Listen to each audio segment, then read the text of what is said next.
Olá, meus irmãos, muito boa noite, sejam todos muito bem-vindos. O vídeo de hoje a gente vai bater um papo e falar um pouco sobre a Umbanda, né? Sobre essa visão que compõe a Umbanda, o que realmente é Umbanda.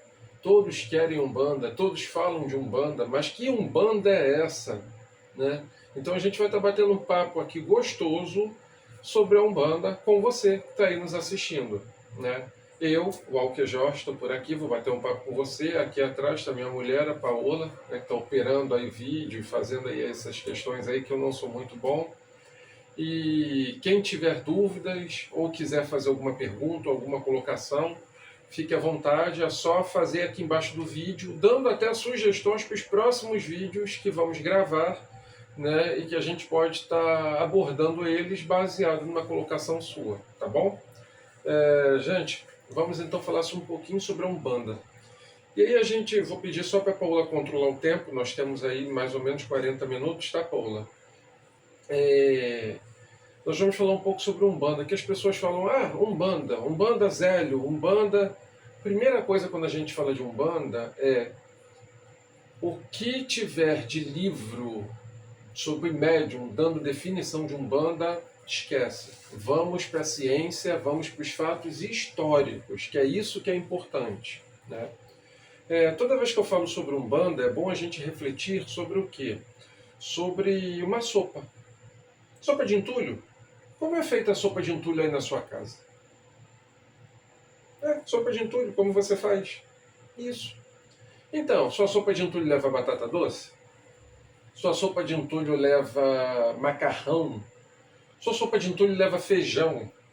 Sua sopa de entulho, aquela que quando você está doente, a vovó fazia, leva creme de leite? Cada um faz uma sopa de entulho, né? Uma sopa de tudinho.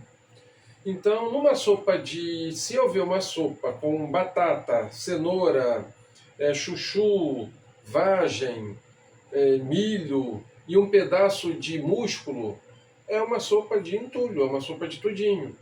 Então, como eu vou definir uma sopa de entulho, uma sopa de tudinho? Se dentro, às vezes, do mesmo bairro, da mesma localidade, dentro, às vezes, da mesma família, a mãe faz de um jeito, a avó faz do outro, a filha faz do outro.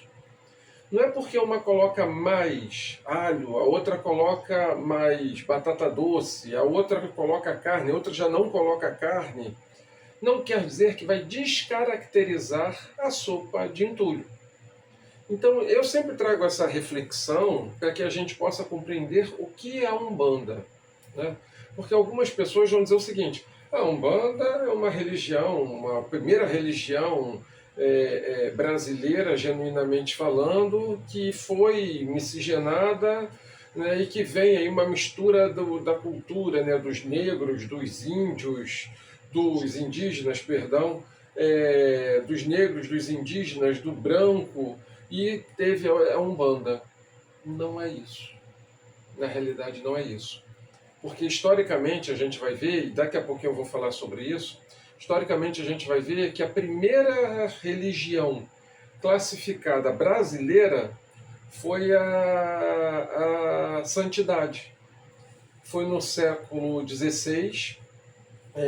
Eu comprei até um livro, estou estudando um pouco sobre isso, depois a gente vai fazer uma palestra se aprofundando historicamente, né? Não sou historiador, volto a dizer, mas na condição de um bandista, a gente tem que entender de onde viemos, por que chegamos aqui, para onde vamos e o que passamos, que isso daí é muito importante a gente destacar, né?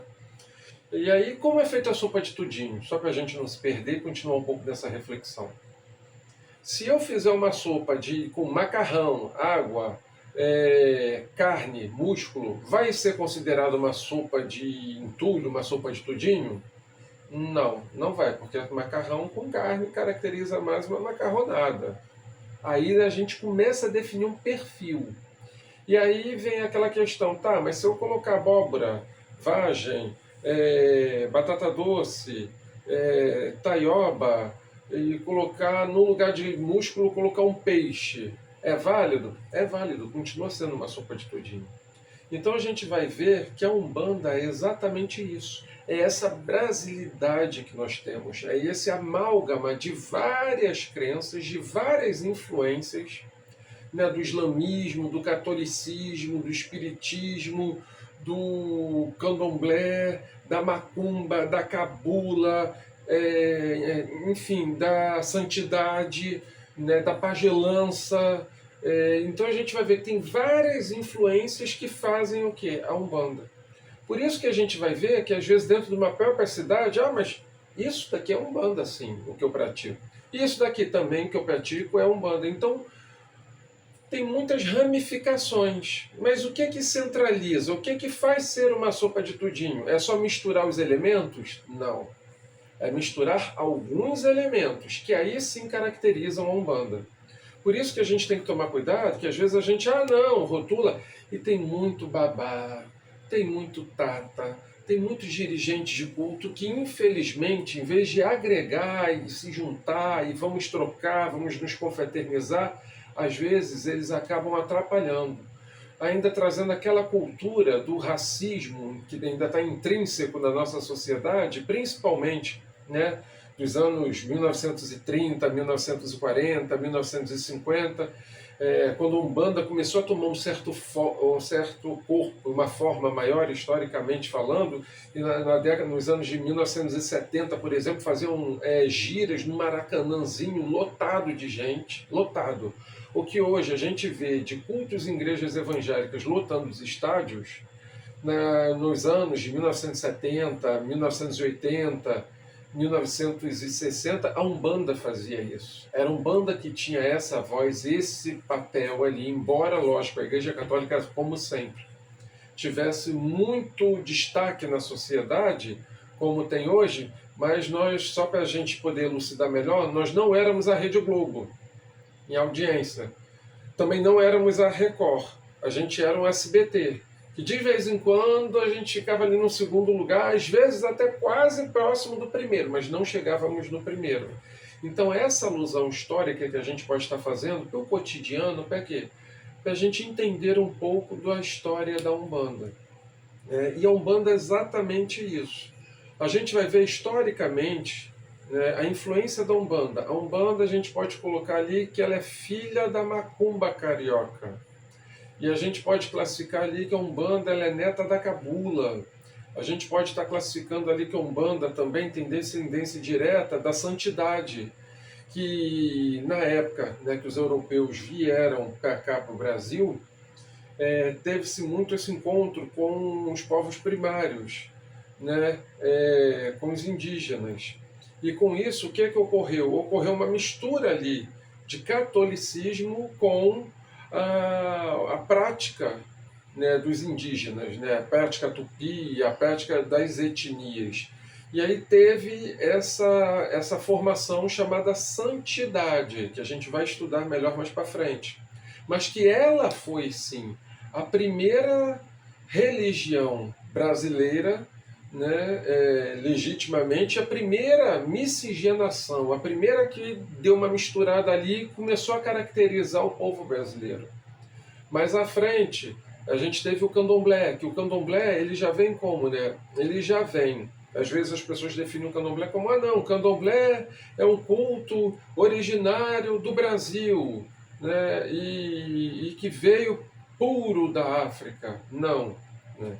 A gente vai vendo dentro da história que o candomblé ele já tinha, né, esse mix. Porque você imagina, pegar vou falar agora bem o carioquês, porque eu sou carioca, tá, gente? Pegar uma cabeçada lá do Rio de Janeiro, da minha terra de Bangu, pegar uma cabeçada daqui de Macaé, pegar uma cabeçada lá de Minas Gerais, pegar uma cabeçada lá do Rio Grande do Sul, ficar aqui parado num porto, para quê? Para embarcar eles. E nisso daí, cada um tinha a sua etnia, cada um tinha a sua linguagem, cada um tinha a sua crença, a sua fé, alguns com alguns elementos em comuns, como, por exemplo, vamos vendo em várias nações, o Orixá Xangô, por exemplo, ele transita em várias nações. Vamos ver, por exemplo, o Orixá Exu, que transita em várias nações. o orixá Ogum transita também em várias nações. Então a gente vai vendo o seguinte, olha, aqui tinham coisas em comuns, mas também não tinham. Vou citar aqui um exemplo, uma ilustração. Olha, é o orixá das águas. Quem é o orixá das águas? É o orixá das águas. Se eu venho lá do estado de Ogum, né, o orixá das águas, lá do Rio, é o orixá Iemanjá, como na prática, né, Yorubá, Iemanjá, né, que é o orixá das águas. Aqui no Brasil é mãe das águas salgadas. Lá é mãe de todas as águas. Aí outros já vão dizer que é Oxum. Então a gente já vai vendo que, opa, calma aí, pé um já é uma coisa, pé outro é outra. E lá teve esse sincretismo que já vem de lá. A mistura do povo Efon, do povo Jeje, a mistura dos Yorubais, né, que é o povo Nagô, a mistura de Congo, a mistura de Cabinda, a mistura de Angola. Então a gente vai vendo o quê? Que já vieram de lá, já como? Já veio essa mistura, esse sincretismo já veio de lá. Então alguns orixás, quando vêm de lá, já começam já a vir dentro daquela... Em África ainda, houve essa mistura, e o candomblé, né, que as pessoas praticavam algo, só que elas mesmas não se intitulavam isso, não diziam, o que eu faço? O que eu faço é o meu ritual. Por exemplo, você reza, eu rezo, tá, mas qual é a sua religião? Não tem religião, eu rezo. Poxa, uma coisa óbvia para mim, eu rezo. Eu rezo para Nossa Senhora, eu rezo para Deus, eu rezo para... me lembro daquela música da Maria Bethânia, né? Mãos de cura, morubixabas, pajés. Vai citando as pessoas ali que ela vai pedindo três reis magos, Maria, José, São Miguel, que vai o que? Agregando. E era exatamente isso que eles faziam, né? E aí, chegando aqui, é que as pessoas começaram a entender o seguinte: olha, o que aquele pessoal lá faz? Aquele pessoal lá faz o candomblé, né, os candomblés. Então, assim, daí surgiu o candomblé. O rótulo vem, na maioria da nossa história, o rótulo não vem de dentro da história, vem de quem está de fora assistindo ela, né?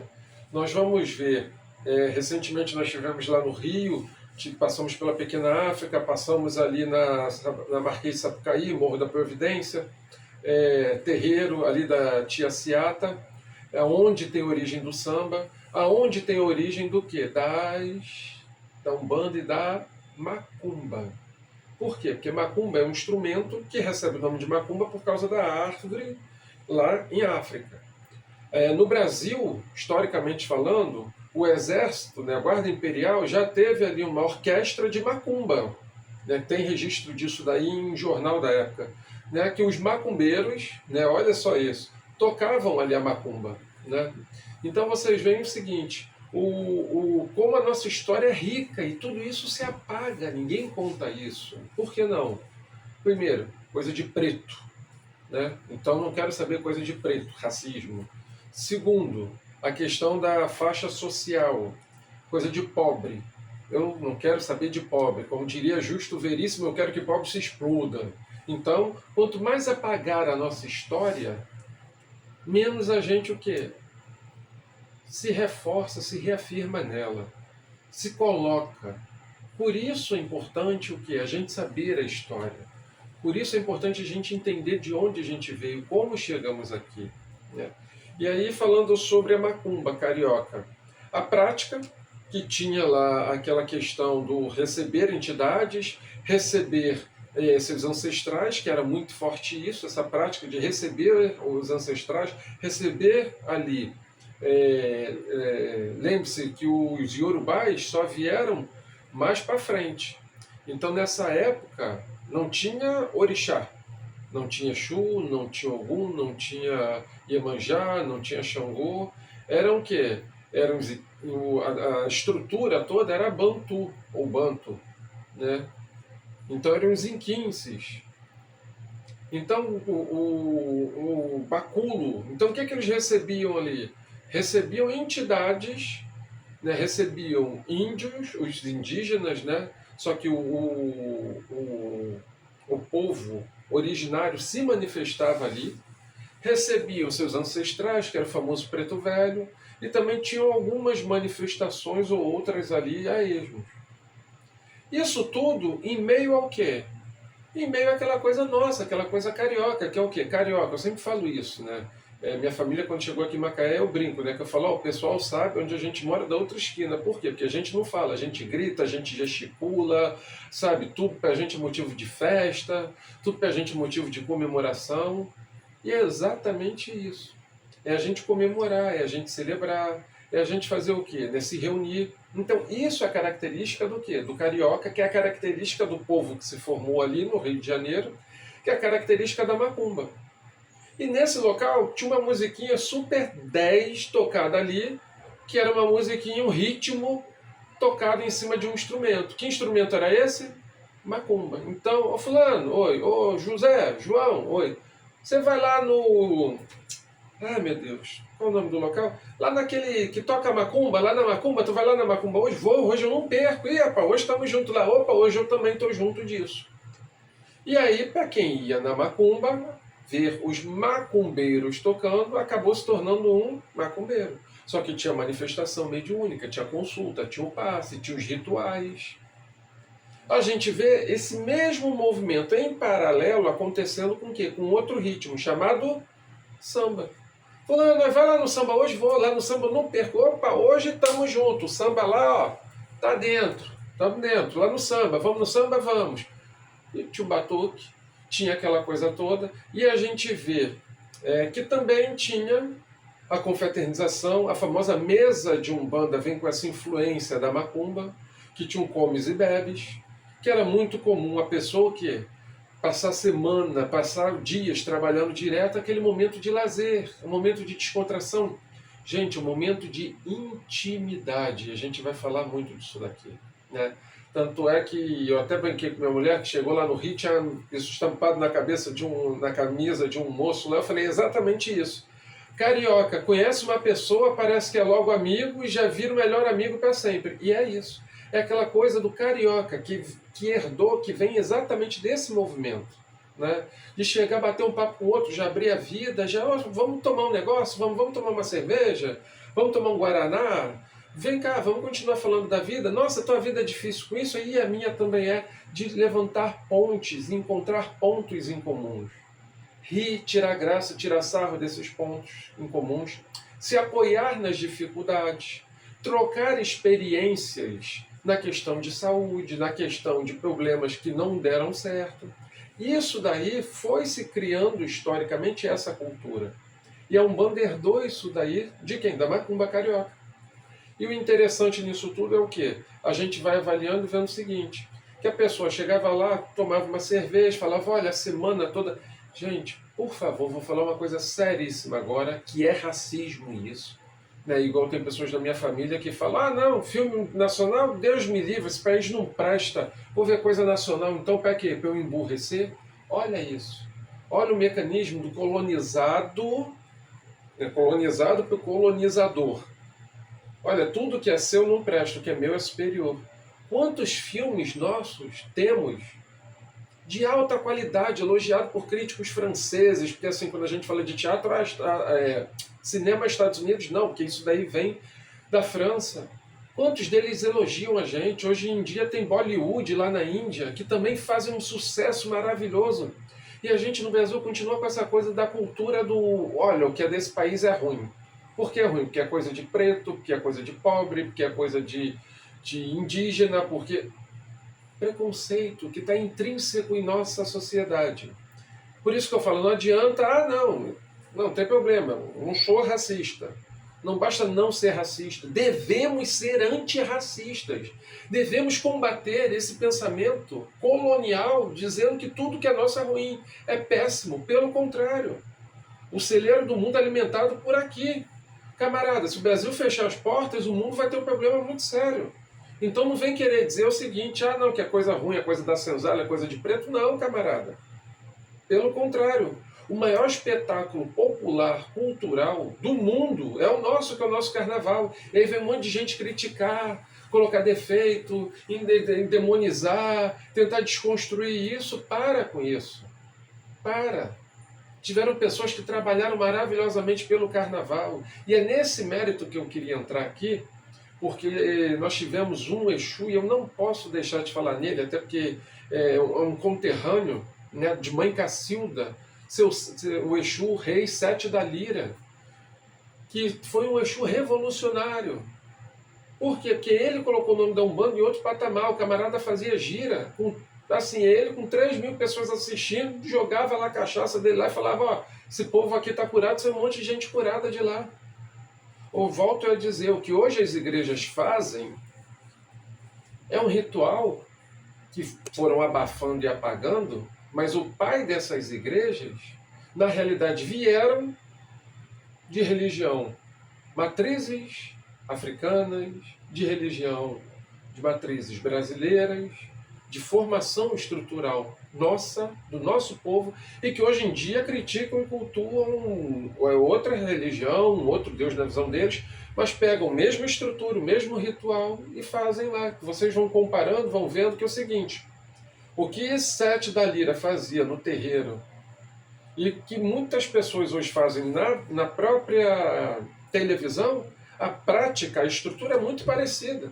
A Sete da Lira pegava uma garrafa de cachaça, jogava assim e falava, você. Dava uma gargalhada lá, dava uma pirueta e falava, tão curado. Se você pegar o culto de algumas igrejas hoje, a estrutura é a mesma. Só muda o enredo. Mas o camarada faz exatamente isso. Ó, coloca aqui, vou pular numa água, vou pular piscina aqui. Vejam, não estou criticando, estou dizendo que é a mesma estrutura. Se é a mesma estrutura, não cabe criticar. Por quê? Porque eu quero apagar isso daqui para que o meu modelo impere e seja o melhor. Não. Não custa nada assumir, olha, isso daqui que eu faço hoje é dentro de uma doutrina judaico-cristã, mas com influências umbandistas. Porque é. Né? A gente vai citar o livro do Bispo Macedo, né, combatendo ali toda essa questão, dizendo que ele foi iluminado, foi o eleito para poder combater isso. E você vê que o primeiro livro dele, grande, que é best-seller, que ele combate, né, a cultura africana, ele combate, né, a Umbanda veementemente, ele detalha exatamente cada ritual, cada coisa que ele participou. Ele detalha a camarinha, detalha como faz um parede de Exu, pega todo o ritual e vai detalhando tudo aquilo. Aí eu falo, se eu quero me livrar, me libertar daquilo dali, para que eu vou começar a detalhar e ensinar aquilo? Entendem? Então, assim, voltando para o nosso foco. O Exu, Rei Sete da Lira, ele fez um movimento onde a esposa do presidente da República recebeu uma pombageira em casa e começou a dar consultas para os empregados, que davam assessoria lá onde o presidente ficava, né, na casa presidencial. E a primeira coisa que a pombageira dela chegou veio falando, me dá um cigarro aí, um negocinho aí, e as pessoas se escandalizaram. Por quê?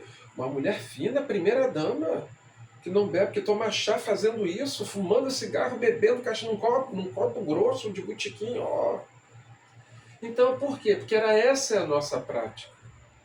É exatamente isso. Ela que, quando a gente passa, tem que falar assim, senhora, olhar para baixo, chegar, abraçar, beijar. Olha o choque cultural. Cadê o desnível de classe? Não tem. A gente se equipara ali, o outro, vem cá aí, deixa de palhaçada, me dá um abraço aqui, vem cá, como é que tu tá? Como é que estão teus meninos? Qual o problema disso daí? E menino, vem aqui que eu vou te ajudar. Isso daqui também eu não sei, me ajuda com isso, a troca de informações, esse jeito nosso, peculiar e particular, principalmente carioca, é isso que a Umbanda herdou da Macumba. E aí a gente para ver isso hoje, quantos terreiros querem descaracterizar isso? Isso é nossa história. Por esse movimento que ficou rotulado de Macumba, onde já se incorporavam, já tinha Preto Velho, como o próprio Zélio já descrevia isso, que ele já trabalhou em outros locais, já tinha Preto Velho, já tinha Caboclo, já tinha a figura da criança se manifestando, ainda não tinha a figura de Exu, porque veio, não na época do Zélio, né, mas historicamente falando, veio mais à frente. Mas já tinham ciganos, Exus se manifestando ali, já tinham entidades turcas se manifestando ali. Então a gente já vai vendo que nós herdamos o que é essa estrutura da onde? Da Macumba carioca. Nós também herdamos ali a questão do Calundu, né, que veio da Bahia para cá, passando ali aqui por Macaé, Espírito Santo, Macaé. A gente vai vendo essa questão da santidade, que teve uma grande influência. Então a gente vai vendo o que é Cabula, a gente vai vendo o Calundu, a gente vai vendo todas essas religiões que fazem um mix, um conceito aí sempre ético entre a cultura do branco europeu, a cultura do quê? Dos indígenas, a cultura dos negros escravizados que vieram para cá da África. Algumas recebem umas questões orientais ali, né, da Ásia Oriental, já vem com umas influências ali de China, de Japão, né, bem pequenas, mas vem. E a própria candomblé, que isso daí é importante, muito importante a gente falar, que as pessoas não entendem isso daí, e tem assim a questão do racismo. Não era cristã. Os negros que viviam dentro das suas dos seus estados, dos seus países, né, que a gente chama de nação, né, cada um deles, tiveram uma grande influência árabe. Por isso que muitos rituais do candomblé são rituais vindos do quê? Do islamismo. Aquela coisa de varrer a casa, de fora para dentro, não de dentro para fora. Alá. Né? Quando a gente vai recolher na camarinha de Umbanda, tem que ter o quê? Aquilo que o Oxalá anda e vai em cima dele, que é o quê? Alá. O orixá, o preto velho, o guia, que se manifesta através do zélio, que começa a estruturar a Umbanda, dar formato para a Umbanda. Começam a questionar ele. A origem dele é o quê? É um negro malê. Ele vem falando o quê? Oi, eu sou o orixá malê. Então quer dizer que a palavra vem também do... Então a gente vai vendo o quê? Essas questões, a influência do islamismo ali. Então a primeira coisa que a pessoa, quando fala sobre Umbanda, tem que ter é o seguinte: a minha Umbanda é pura. Aí eu volto a te perguntar, camarada, para você se reafirmar, não precisa você querer se separar ou se afastar, pelo contrário, é agregar, é se juntar. A minha Umbanda é pura. Tá. Qual é a sopa de tudinho que é a correta? É que leva frango? É que leva carne? Não tem isso. Não tem uma Umbanda pura. Porque uma vai puxar mais para um lado, outra vai puxar mais para o outro, outra vai puxar mais para o outro. Isso não vai descaracterizar a sopa de tudinho Umbanda. Uma vai ter batata doce, outra já não vai ter. Uma vai ter macarrão, a outra já não tem. Uma vai ter feijão, a outra já não tem. Isso não descaracteriza que é Umbanda. Pelo contrário. Isso daí aproxima. Só que de acordo, a Umbanda ela vem justamente trazendo o quê? A estrutura de todas essas religiões, o que vem de melhor delas. O que vem de melhor delas. Para quê? Para agregar. Para trazer, por quê? Porque são pessoas, por exemplo, eu, na Umbanda para mim, né, sempre na minha vida, teve em que momento?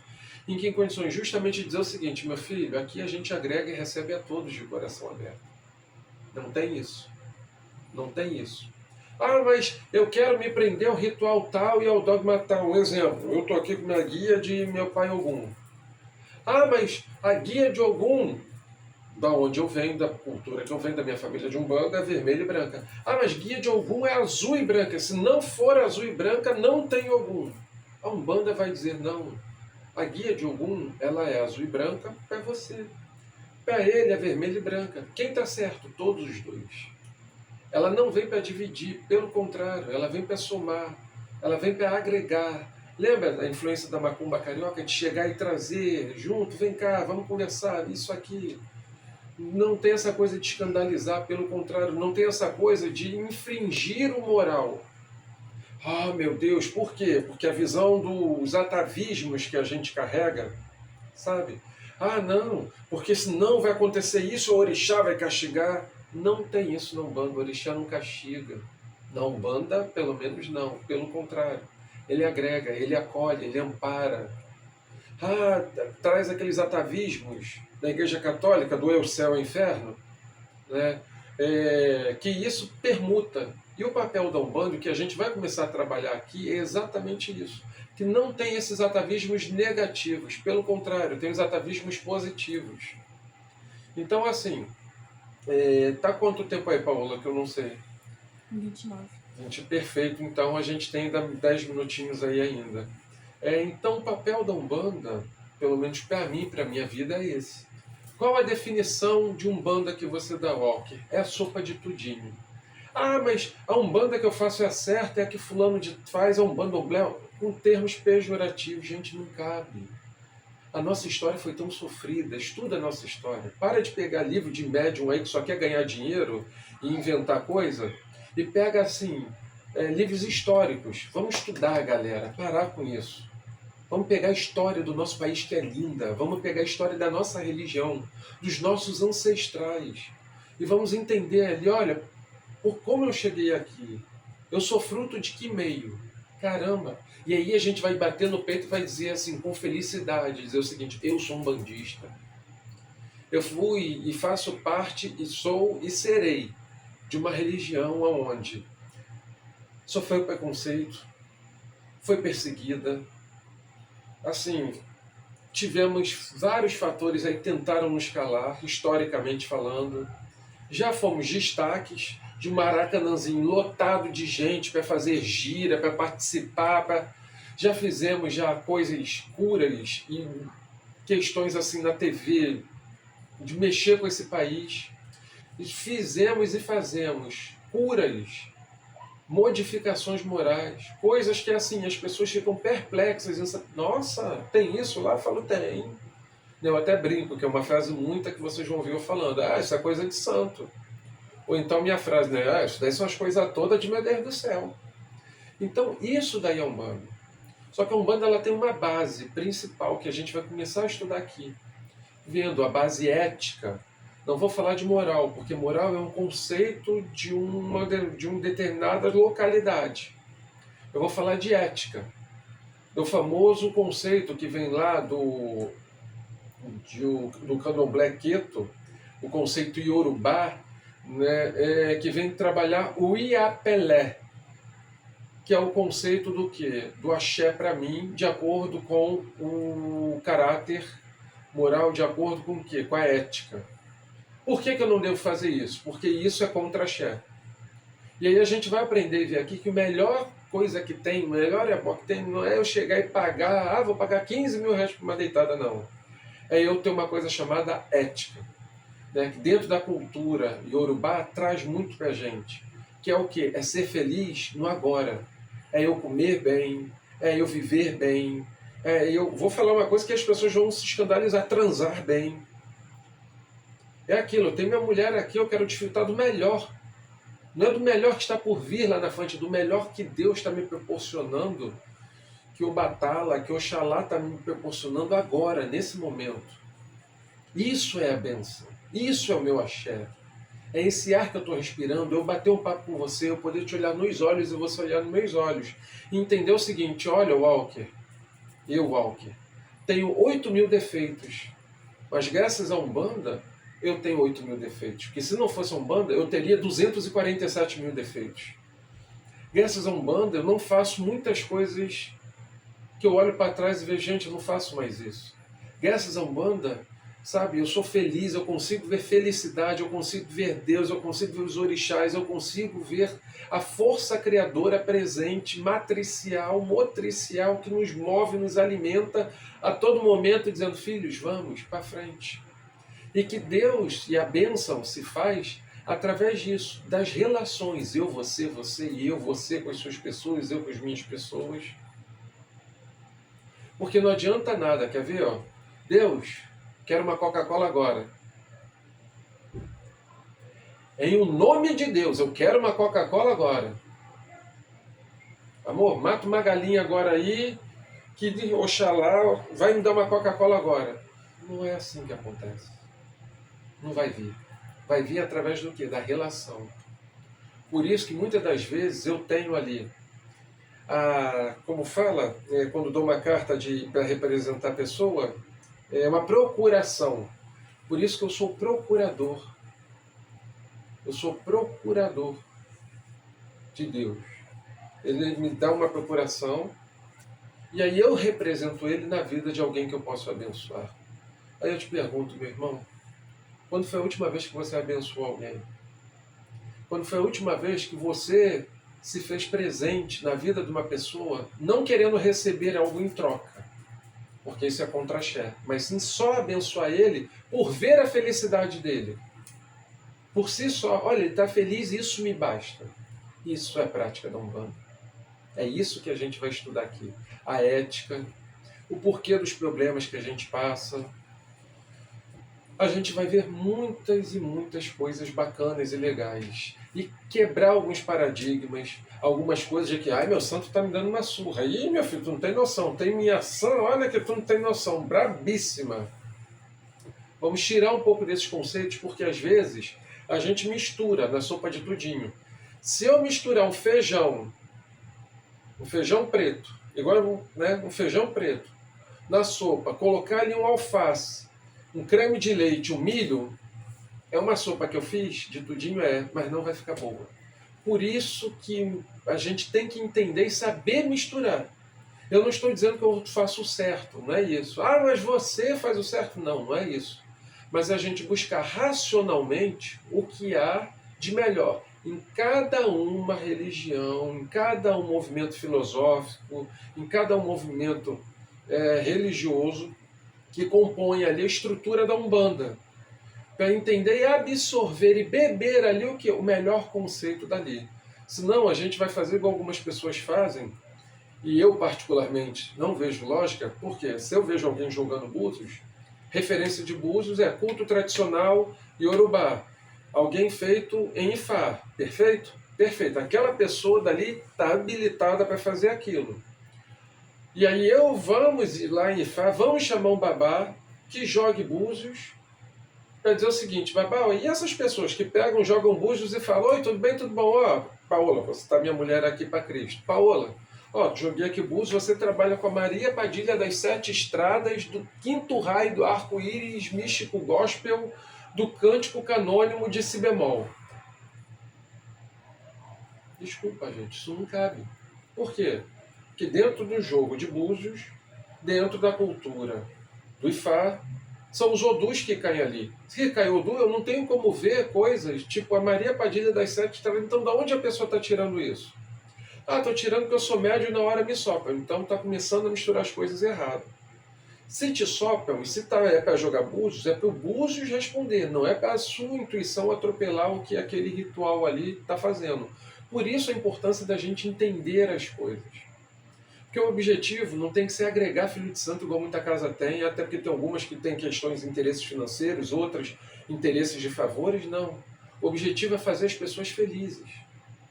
Filho, você está aqui comigo? Tô, beleza. Aí o filho vai lá, tá bem. De repente, olha, me encontrei agora no culto tal. Vai lá, vai com Deus. E fica aqui a referência, e fica aqui o axé. E de vez em quando vem aqui. É isso. Não é chegar lá e querer cortar vínculo porque o outro se foi, porque o meu ego. Não tem isso, gente. Para fechar agora, que Paula está me dando cartão vermelho ali pelo tempo, né, de estudo, Umbanda, o termo de Umbanda é inventar umas coisas, vem do sânscrito, o termo de Umbanda vem Umbandá, que vem lá de Atlântica, que foi uma cidade que não existiu, enfim. Umbanda, gente, vem lá do Kibundo, da língua do Kikongo, entendeu? Que quer dizer o seguinte, o praticante, a pessoa que quer cura. Eu quero cura, eu quero procurar um médico, eu quero ser curado. Então eu quero o quê? Umbanda. É isso que é a palavra, Umbanda. Eu quero ser curado. Eu quero cura, eu quero Umbanda. E o sacerdote que praticava a Umbanda se chamava de Quimbanda. É o quimbandeiro. É ele que manipula essa energia da Umbanda. Então a gente vai vendo que, mas tem a Quimbanda luciferiana e tudo. Não tem nada a ver com a história, não tem nada a ver com o quê? Com o significado da palavra. Só para a gente poder entender e se contextualizar ali. Ali foi uma série de transformações e recebendo influências e da cultura das próprias pessoas, que quanto pior tiver, quanto mais chifrudo for o demônio que estivesse manifestando, o Exu babando, gritando, fazendo carpacho triplo maneta lá, melhor vai ter veracidade da comunicação, e aí foram criando ali. Tem babás de quimbanda, tatas de quimbanda, que tem ali, e fazem uma quimbanda dentro de uma ritualística ali, de um local seríssimo, super respeitável, que eu admiro muito. Tem outros que já foram para esse lado, do misticismo, da mistificação, da ligação com quanto mais ruim, melhor, enfim. Isso tudo a gente vai refletindo, vai filosofando, pensando de forma racional, para que a gente compreenda o seguinte: historicamente, de onde viemos, historicamente, para onde estamos, historicamente, para onde vamos. Muito obrigado a todos. Esse é o nosso primeiro bate-papo. A gente vai ter vários outros sequenciais aí. Um beijo no coração. Se inscrevam aqui no nosso canal, por favor. Deixe o seu like. Divulga, isso é muito importante. Nós temos uma meta que é para o YouTube, para as redes sociais irem divulgando os nossos vídeos. Né? A gente precisa de 1000 inscritos. Então ajuda a gente, dá essa força aí. Lembra de praticar o Iapelé, né, a prática boa? Só ver o outro feliz por si só, isso já me basta? Ajuda o colega aqui, o irmão aqui, tá bom? Um beijo no coração, que Pai Ogum te abençoe. Até a próxima.